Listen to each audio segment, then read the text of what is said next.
ॐ गजाननं भूतगणाधिसेवितं कपितजम्बोफलचारुभक्षणम् उमासुतं शोकविनाशकारकं नमामि विघ्नेश्वरपादपङ्कजम्। ॐ श्रीगणेशाय नमः।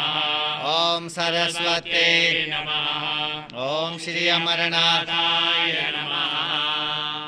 धर्मनिष्ठ बंधुओं, बाबा की इस पवित्र गुफा में, इस मंगल भवन में, कल्याणकारी भवन में, अमरनाथ धाम में सायंकाल की आरती में आप सभी भक्तजनों का हार्दिक अभिनंदन एवं स्वागत।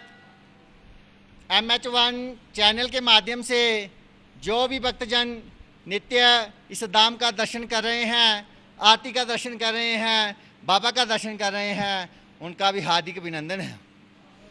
बंधुओं, शास्त्रों में वर्णित है दुर्लभो मनुष्यो देहा, कि जो मनुष्य की देह है ये दुर्लभ है, क्योंकि 84 का चक्कर काटने के बाद भगवत कृपा से हमें मनुष्य देह मिलती है।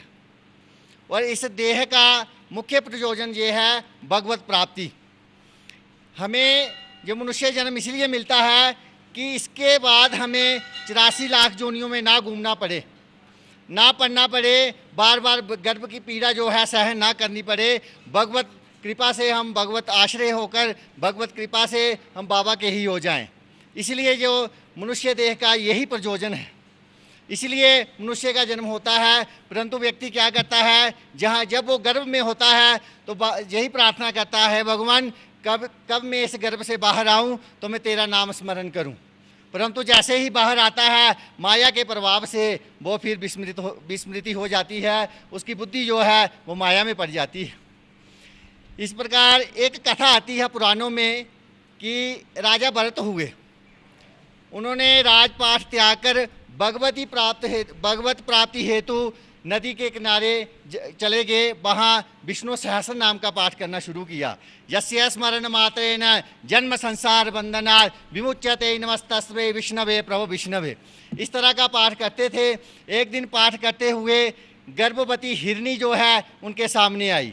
जैसे ही वह सामने आई तो एक शेर उसको खाने के लिए गया, तो जैसे ही शेर ने दहाड़ा तो हिरनी का जो है गर्भ गिर पड़ता है, तो पानी में गर्भ जो है बहना शुरू हो जाता है। हिरनी की तो मृत्यु हो जाती है, परंतु राजा जो भरत हैं वो है हिरण के जो बच्चे है, शिशु है, उसको बचा लेते हैं, उसका पालन पोषण करते हैं और बच्चे की तरह पालते हैं।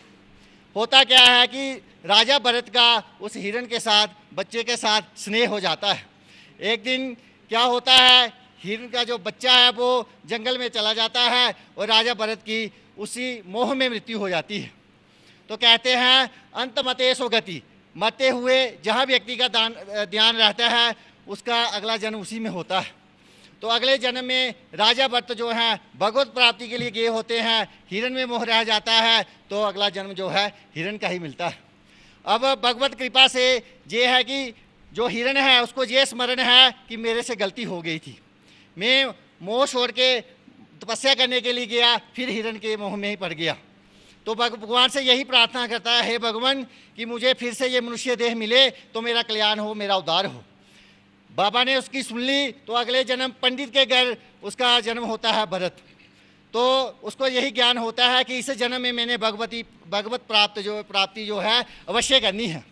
तो वो ऐसे कार्य करता है जानबूझकर कि उसको सभी मूर्ख कहें, क्योंकि वो चाहता नहीं था कि मैं पुनः माया में पड़ूं। उसके जो पिताजी थे भरत के, वो ये कहने लगे कि तू एक पंडित बन, तू ज्ञानी बन। तो वो उसका नाम जड़ भरत पड़ा, क्योंकि वो काम ही जड़ों वाले करता था। तो जब उसकी पिता की मृत्यु हो गई तो जो उसके घर वाले थे उसको घर से निकाल दिया। वो अन्य काम करवाते रहते थे तो उसको मूर्ख ही समझना शुरू कर लिया। पर वो ब्रह्म ज्ञानी थे, अपने ज्ञान को छुपाए हुए थे। उनको अपने उद्देश्य का पता था कि मैंने जो है ब्रह्म प्राप्ति करनी ही है।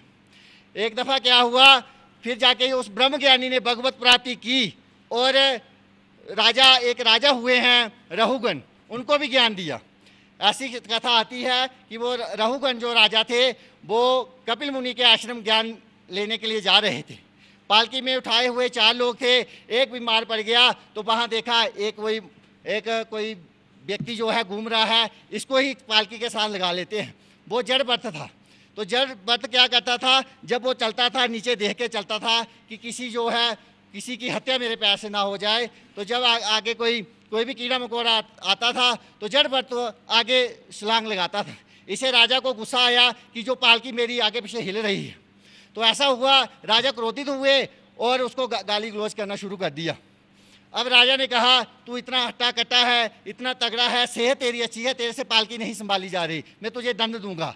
तो जड़ व्रत तो थे, वो ज्ञानी थे। उन्होंने कहा, मेरे शरीर को जो मर्जी दंड दो, मैं शरीर से मुक्त हूँ, मैं तो देही में स्थित हूँ, देह को जो मर्जी करो, मैं तो देह हूँ नहीं।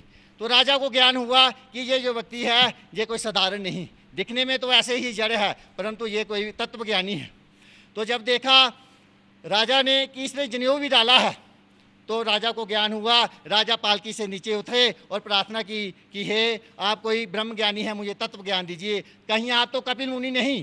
तो जड़ व्रत कहते हैं, मैं कोई कपिल मुनि नहीं, ना मैं गुरु हूँ ना मैं ज्ञानी हूँ, परंतु आप राजा हो, पर आप वही राजा हो कि जो हिरण जिसकी वजह से मैं जड़ व्रत बना, आप मेरे संग से आप राजा बने हो। मैं यही देख रहा हूँ कि आप जो हैं फिर हिरण बनेंगे, राजा के विमान में रहेंगे। इसलिए आप इस घमंड को छोड़िए, तत्व को प्राप्त होइए, भगवान की शरणागति ग्रहण कीजिए। तो वही जड़ व्रत ने उसको राजा को ज्ञान दिया। तो कहने का भाव ये था कि किसी की स्वरूप देखकर, किसी की शक्ल देखकर आप कभी ऐसा मत किसी को कहें कि ये कैसा है। बाबा के दरबार में कई संत आते हैं, कपड़े फटे हुए हैं, मालाएं डाली हुई हैं, कभी उपमान ना करें, कौन सा तत्वज्ञानी कौन है कोई पता नहीं।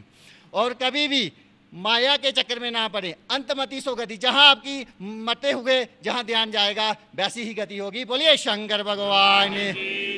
तो प्रयासरत रहिए कि अंत समय में हमें प्रभु स्मरण करते हुए हम ब्रह्मलोक में जाए। अब बाबा की आरती होगी, पूजन होगा, नंद बाप से आरती पूजा करेंगे। ओम श्री गणेशाय नमः। भर्गो देवस्य धीमहि धियो यो नः प्रचोदयात्।